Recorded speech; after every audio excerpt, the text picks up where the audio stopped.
começar recording. Só validem aí de novo, gente. Estão vendo? Estão me escutando? Tá tudo normal? Sim, tudo certo. Caramba, GT de arte tá pegando fogo.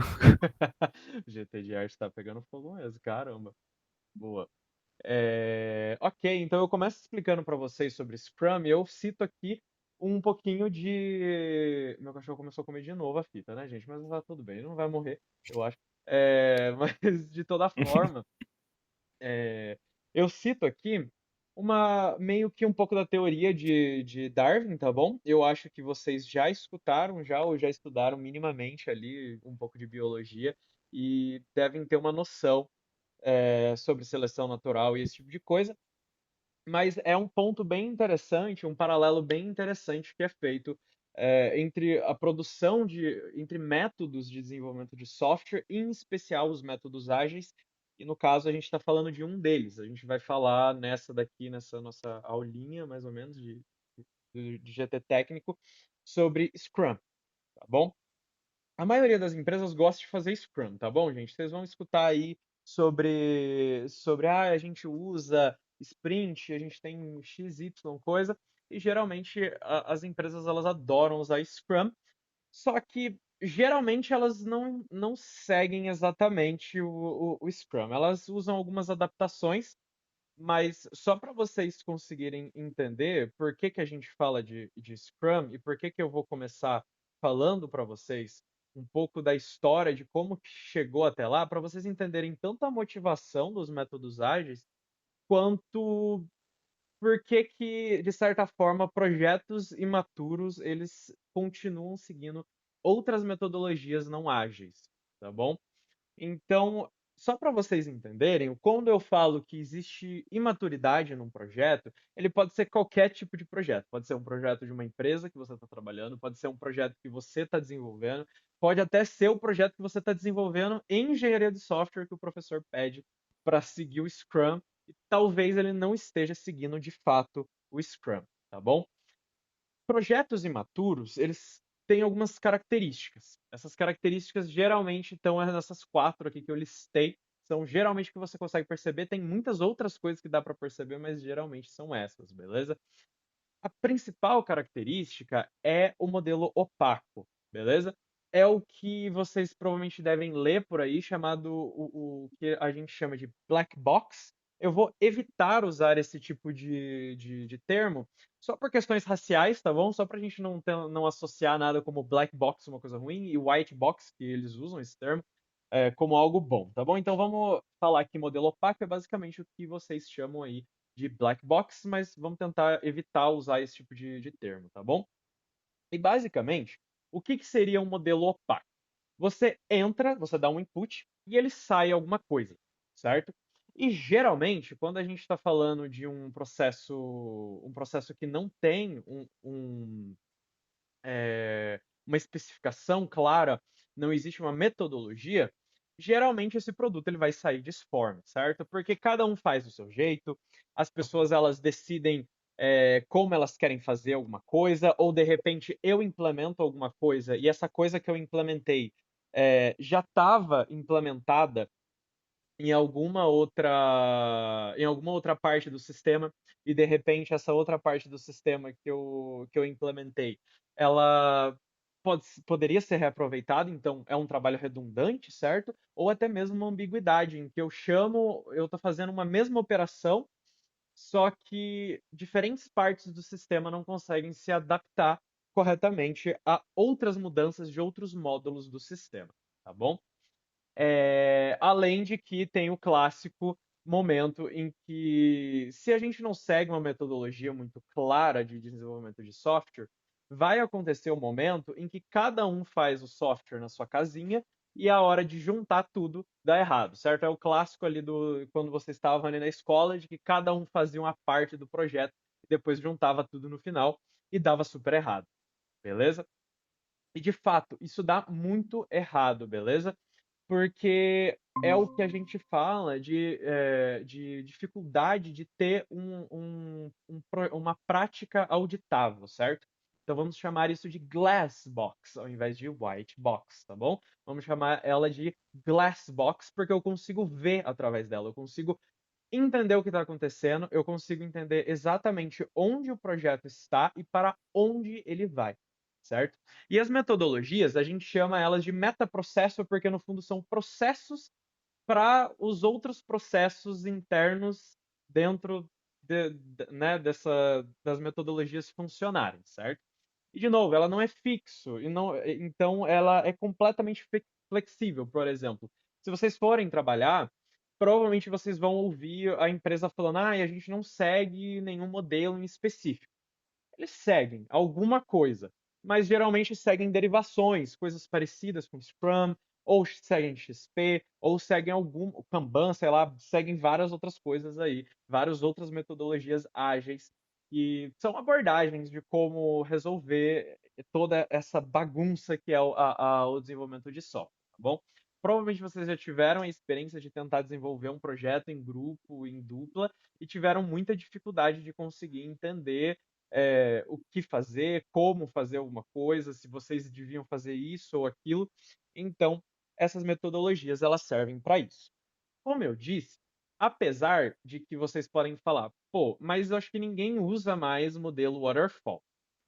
Existem casos em que se usa, mas existem muitos projetos que estão imaturos que eles acabam usando waterfall e não sabem disso, certo? Inclusive, tem uma frase muito boa do artigo que deriva, o Scrum, que diz que quando você pega um processo disforme, né, que não segue nenhuma metodologia, e ele supõe que ele segue, é nesse momento em que problemas muito graves começam a acontecer, porque as pessoas elas supõem que o projeto funciona, mas na verdade ele é completamente disforme. Inclusive, eu tô tentando achar aqui a escrita minha, mas eu baguncei completamente minhas folhas aqui, porque eu fiz até uma anotação disso daqui, mas provavelmente eu não vou nem achar, porque tá muito bagunçado a minha mesa. Então, I'm sorry, mas fica aí a dica para vocês até lerem esse artigo, que é bem interessante. De toda forma, tô querendo achar ainda, mas eu não vou achar. Eu acho. Deixa eu ver se não tá aqui embaixo. Não tá aqui embaixo? Não, não tá aqui embaixo. Mas, anyway, depois eu acho e mando para vocês. Mas só para a gente discutir quais são esses processos que existem, a gente tem alguns processos que eram de fato os processos clássicos, né, que geralmente as pessoas gostavam de usar no passado, e hoje em dia a gente tende a refutar essas metodologias, tá bom? O clássico é o waterfall, que é basicamente em que você implementa, você faz um levantamento de todos os requisitos de tudo a partir do início, certo? Então lá no início você já faz todo o levantamento de como o sistema tem que ser e você não faz nenhuma alteração nesse plano e você entrega esse projeto exatamente do jeito que você definiu no começo. Parece não ser problemático, mas ele é dado que a maioria das vezes um projeto de software ele se torna obsoleto, certo? Então pode ser que de repente você está ali desenvolvendo um aplicativo de entrega de comida que conecta todos os restaurantes da cidade de São Paulo com os entregadores e faz essa entrega para os clientes. E de repente, uma outra empresa ela lança o iFood, por exemplo. Ou até mesmo aí agora a 99 tentando lançar a 99 Food lá. Então, são exemplos de coisas do tipo, se você faz um software muito monolítico, em que você define tudo no início e só entrega no final, pode ser que algum outro competidor faça essa entrega por você, certo? Então isso é muito problemático. Existem alguns outros aí. A gente tem o incremental, que eu gosto de dizer que basicamente é um waterfall que dá ré, beleza? Porque o waterfall você não volta em nenhum das etapas. No incremental você pode voltar, só que perceba aí para a galera que estudou grafos, tipo, o caminho de ir aqui da descrição do esboço até a versão final é válido.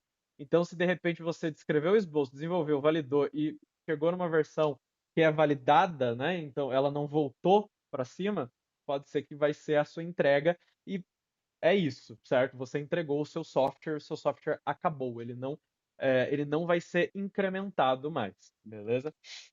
Tem o evolucionário, que é muito curioso a escolha de você chegar ao final da implantação. a gente chama de implantação basicamente o deploy, certo? Que é entregar o produto final ao cliente de verdade, certo? Então imagina aqui que eu implantei, e de novo, aqui segue também o esquema do waterfall, certo? Então tudo é definido no começo. Então essa seria a grande diferença, né? Então, tipo, sei lá, você definiu toda a arquitetura, tudo do projeto. Quando chega aqui de implantar o incremento, será que isso foi suficiente? Se não foi, volta para cá, mas você não redefine os requisitos. Você faz a partir daqui do projeto de arquitetura. Então, a única coisa que muda é, é de fato como você, desenvolvedor, está desenvolvendo, e não como de fato o cliente vai querer, beleza? Se todas as coisas que você definiu lá no início estiverem completas, você entrega o sistema no final, beleza? Aí depois a gente tem a galera que falou que tinha que fazer em espiral. Aqui a gente já tem um protótipo de iterações em cima do, dos projetos. Então, ao invés de você fazer um sistema no início e fazendo, você vai fazendo as interações. Então, você tem uma interação a cada. Quando você completa um quadrante, você termina uma interação. Então, por exemplo, eu fiz o desenvolvimento, eu analisei para ver se está tudo certo, eu fiz a ativação seria a parte ali de entregar o produto, beleza? Do deploy, e a operação seria mais ou menos ali para a gente rever se está tudo certo e planejar a próxima sprint, não, né? Eles chamam de interação. E aí começa isso daqui tudo de novo e vai indo. E de novo, em nenhum desses modelos a gente tem interação com o cliente, tá bom?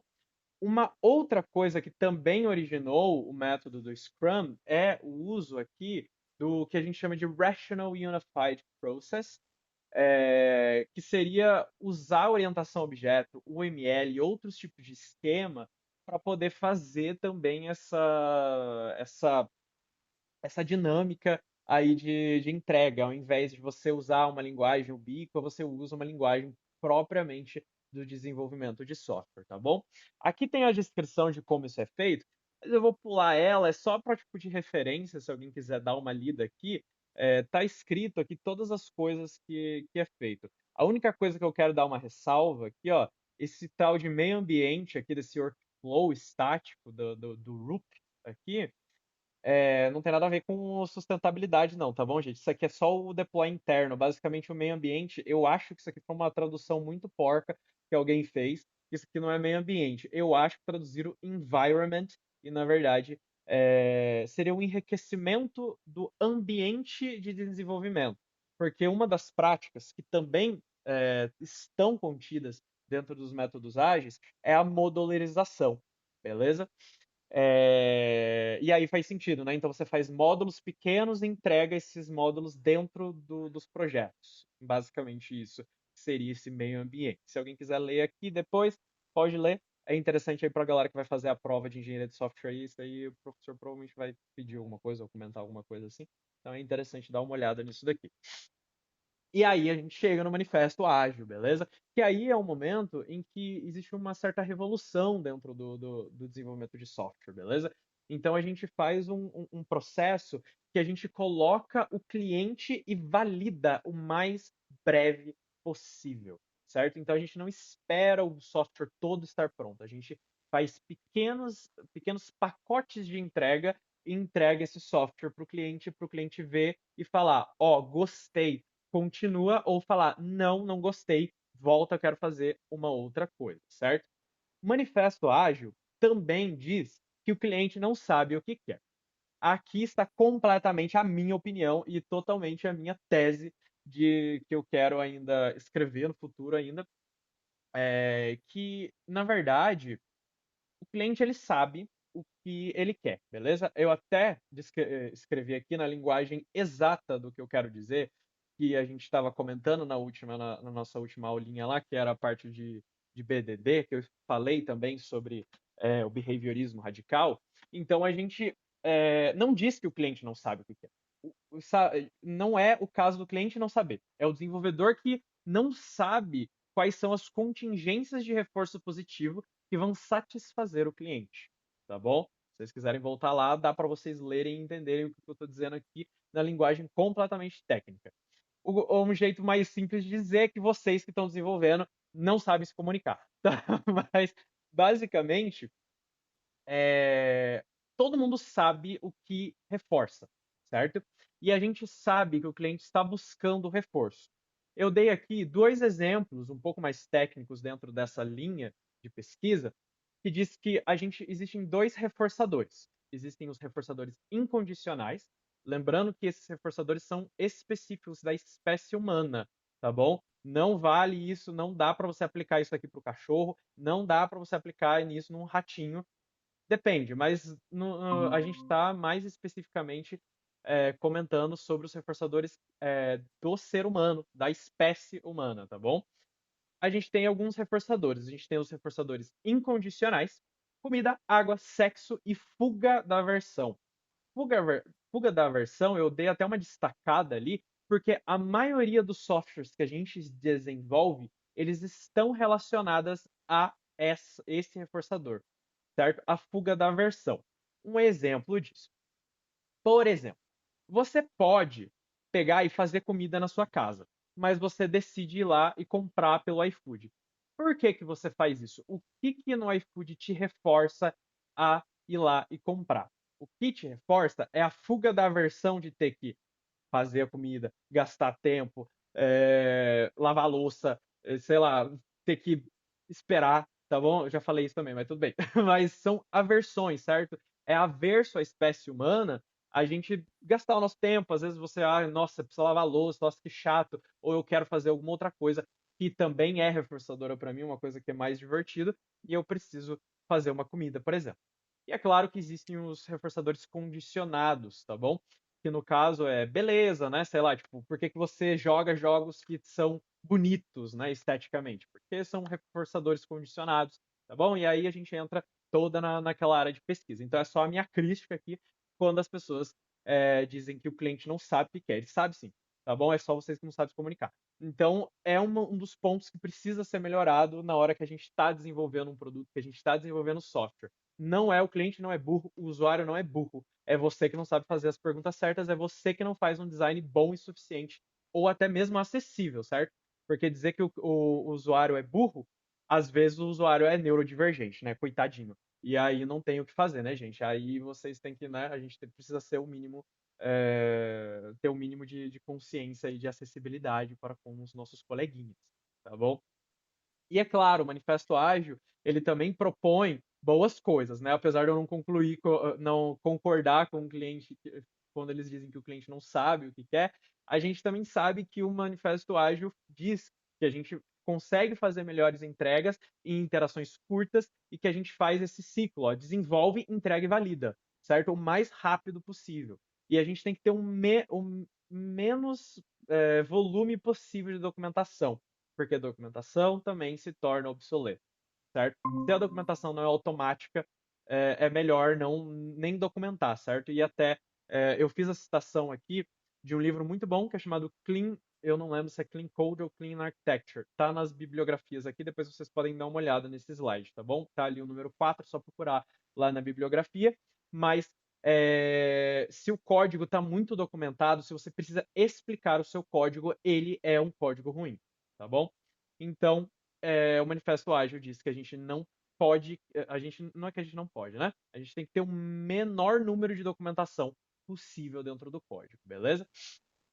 A gente também tem que evitar designs muito bem feitos, então a gente só precisa entregar. O design não precisa ser bonito, não precisa ter cor bonita, não precisa nada, ele só precisa funcionar, certo? Se ele satisfaz tecnicamente os requisitos, você tem que entregar, certo? Então ele não precisa estar perfeito, ele não precisa estar otimizado, ele não precisa estar organizado, claro que minimamente organizado, né? Não tão desorganizado assim, mas, claro, se funciona, eu coloquei aqui bagunçado, mas não confundam bagunçado com falta de qualidade, beleza?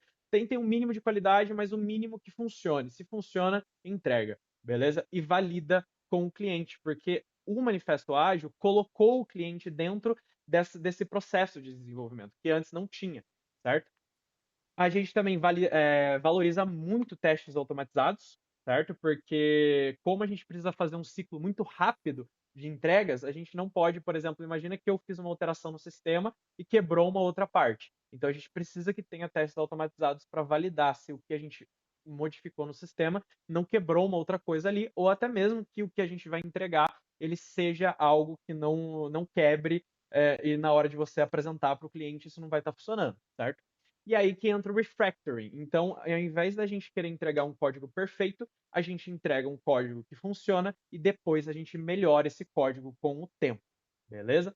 E é claro, a integração contínua, que de novo, o código se torna obsoleto e se você não integra o código, fica um código perdido lá que um dia vai integrar e aí de repente a hora que a pessoa que tem que integrar, por exemplo, com o front-end, o back-end já mudou ou tem alguma outra coisa e vai ter que jogar fora o que foi feito, por exemplo, no back-end. Então, por isso que tem que ter integração. Então, módulos diferentes do sistema precisam ser integrados o mais rápido possível, porque módulos vão se tornar obsoletos e a gente precisa com que. Imagina, você passou horas do seu dia programando um negócio e de repente eu vou ter que jogar isso fora porque não serve mais na hora que eu vou entregar ou apresentar o projeto, por exemplo, certo?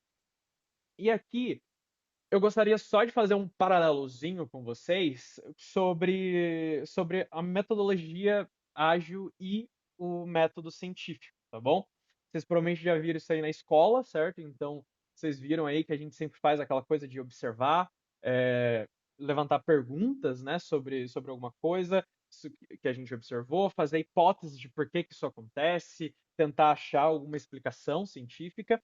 A gente faz experimentos, analisa coleta esses resultados, analisa esses resultados trazendo conclusões para ele. E eu coloquei uma outra setinha aqui, geralmente acaba ali na conclusão, né? Você faz ali a publicação do seu artigo científico, mas, né, dá para você também, sei lá, imagina que a sua conclusão é que não deu certo. Então você pode voltar para a hipótese, você pode voltar para a observação, que é basicamente o método os métodos ágeis, certo? Que a gente tem que fazem essa coisa de ir e voltar fazendo esse ciclo de desenvolvimento. Então, eu faço, tipo, eu acho que se eu desenvolvesse desse jeito esse sistema, iria satisfazer o requisito, que é a observação, certo? Aí você implementa, basicamente seria os experimentos. E aí você pega esses resultados, apresenta e faz ali a análise, né? Será que resolveu mesmo o problema? Se não resolveu, você volta ou você vai para a próxima observação, você vai para o próximo requisito. Basicamente é isso. Por isso que os métodos ágeis aí são tão valorizados pela engenharia de software, pela galera aí que desenvolve programas, por causa exatamente disso, pelo seu caráter científico, beleza? E como a ciência, os métodos de desenvolvimento de software também não são peremptórios, certo? Eles não são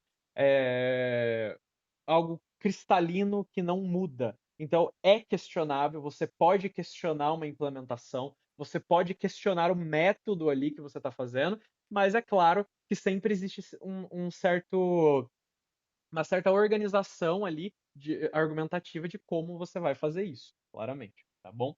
E a gente chega ao Scrum, certo? No final aqui do negócio. Olha, tô quase no final aqui, já tá quase no final da nossa reunião também. O Scrum, ele vem da palavra do jogo rugby, tá bom? Então, basicamente o Scrum é essa posição que esses jogadores estão aí, tá bom? Eles se juntam aí ombro com ombro, beleza? E aí eles fizeram essa metáfora porque é basicamente todos os jogadores se unindo, certo? Trabalhando em conjunto para lidar com uma dinâmica completamente, essa dinâmica de situação complexa, incerta do jogo, né, no caso ali do rugby, ou até mesmo do jogo mesmo, que é o desenvolvimento de software, beleza? Então, por isso que eles tratam, por isso que se vocês lerem um artigo que está citado na bibliografia, eles até usam as linguagens próprias ali do jogo mesmo. Então, eles chamam de pre-game, game, aftermatch, né? Então, tem todas essas brincadeiras aí de jogos de palavra para exemplificar o que seria o Scrum, tá bom? De novo, ele é um dos métodos ágeis, beleza? Então vamos dizer assim que o Scrum está contido nos métodos ágeis, é uma abordagem utilizando os princípios da metodologia ágil, beleza? E a gente tem 4 eventos principais. A gente tem a Sprint Planning, Development Sprint, Sprint Review e Retrospective, tá bom? Então, eu vou explicar já para vocês cada uma delas, tá bom? Não se assustem com os nomes disso daqui, só para a gente, antes da gente ir lá, entendam que existem também 4 agentes. Os stakeholders, que são as pessoas que estão interessadas no valor do produto, tá bom? Então, o stakeholder pode ser o cliente, pode ser a galera de marketing, pode ser o dono da empresa, pode ser, sei lá, no nosso exemplo aqui, pode ser todo mundo que não faz parte da equipe de desenvolvimento, que no caso é a gente aqui que é do GT Desenvolvimento, por exemplo, o Odair, a Ana, a Sofia, o pessoal ali, que são basicamente as pessoas que estão sendo beneficiadas pelo valor e estão interessadas que o software tenha um valor que incremente esse valor do software, basicamente. Bom, a gente tem o Scrum Master. Não vou explicar cada um deles, vai ser para a próxima, aí, nossas próximas aulinhas, mas a gente tem o Scrum Master, o PO e o time de desenvolvimento. O PO é o Project Owner, tá bom? Por isso que tá ali desse jeito aí, por isso que a gente chama de PO, mas a gente. Eu não vou explicar, de novo, não vou explicar o que são eles, o que fazem, o que comem, onde vivem, tá bom? Eu vou explicar para vocês onde eles se encaixam dentro da estrutura do Scrum, tá bom? E o que eles fazem dentro do Scrum, beleza? Então, a gente tem aqui o seguinte: antes da Sprint Planning, é bom que o PO e os stakeholders se reúnam e façam algumas coisas antes de começar, de fato, a Sprint Planning, antes de começar todo esse processo, tá bom? Algumas das coisas que são importantes deles fazerem: escrever as novas histórias de usuário, beleza? Geralmente são os clientes, os donos do produto de verdade, tá bom? Que escrevem essas histórias, que dizem o que é preciso ser feito, beleza? É nessa hora, antes de fazer a sprint planning, que a gente gerencia o backlog, que a gente vê se não tem histórias repetidas, se não tem alguma coisa ali que poderia ser melhorada, uma história que poderia ser quebrada em outras histórias, beleza? E aí é trabalho do PO priorizar essas histórias que estão no backlog para maximizar o valor do produto. Essa frase é bem importante, beleza? Que essa basicamente é a função do PO, beleza? E aí, é claro, eu esqueci de colocar ali, mas também é função do PO selecionar essas histórias para sprint, beleza? E é basicamente isso. Então, os artefatos gerados depois da sprint planning são a história de usuário, beleza? Backlog priorizado, então ele pode lá gerar falar, eu acho que essa história é mais importante que essa, então pode organizar o backlog de forma que tem uma prioridade entre essas histórias, e também tem que sair dessa pre-sprint planning um subconjunto de histórias que vão servir para sprint de verdade, tá bom? Aí a gente vai para a próxima parte, a próxima fase do Scrum, que seria o Sprint Planning, beleza? Aqui participam somente o PO, o Scrum Master e os developers, beleza? O PO, ele deve comunicar essas histórias que foram priorizadas, beleza? Eu acabei de dizer. O Scrum Master e os devs quebram essas histórias em pequenas issues, lembrando que issue são pequenas unidades de trabalho. Então, sei lá, tipo, a história de usuário o usuário quer fazer login. Aí tem lá, uma issue seria, precisa desenvolver um banco de dados que vai fazer o acesso, ou precisa desenvolver uma rota de login, precisa desenvolver uma rota de cadastro. Tudo isso são issues que estão relacionadas a essa história de usuário, beleza? Os devs, eles pontuam as histórias com story points. Esses story points são bem subjetivos. Vai ficar também para uma outra reunião nossa, que aí eu explico mais sobre isso daqui, mas basicamente é uma pontuação do tipo, eu acho que é muito difícil, essa aqui eu acho que é muito fácil. Com base nessas story points, somente o Scrum Master e os devs escolhem quais são as histórias que vão ser entregues da sprint. Por que, que o PO não faz isso daí? Porque o PO é um safado que quer que o produto agregue mais valor. Então imagina que o PO pode ser o seu chefe ali chatinho. Não necessariamente o PO é o chefe, beleza? De novo, o PO até pode ser um dos devs dentro do time, tá bom? Não necessariamente precisa ser uma pessoa de fora. Pode ser, até ser uma pessoa de dentro, tá bom? Mas a pessoa ali está sendo reforçada por outras contingências. E aí vai que esse PO fala assim: não, eu quero que vocês façam tudo, todas as histórias. Então, como o interesse do PO é que o produto cresça, né, tenha mais valor, ele pode estar meio enviesado na escolha do que vai ser feito. Então, a única escolha que o PO pode ter é a parte de escolher quais são as histórias que serão, eh que serão comentadas e quebradas durante a sprint, beleza? É ele que escolhe antes de entrar nessa reunião, beleza? E aí o que que essa reunião ela produz? Ela produz a sprint backlog, e as histórias de usuário ali, até porque pode ser que, sei lá, tipo, a gente está discutindo ali na hora do sprint planning e alguém tem uma ideia muito legal. E aí o PO fala, poxa, legal, mas essas histórias de usuário que são geradas aqui dentro, elas devem voltar para o backlog e não para sprint backlog, beleza? E aí vem, de fato, a hora de desenvolver. Beleza? E aqui eu coloquei entre parênteses o PO, porque pode ser que o PO seja uma parte dos devs.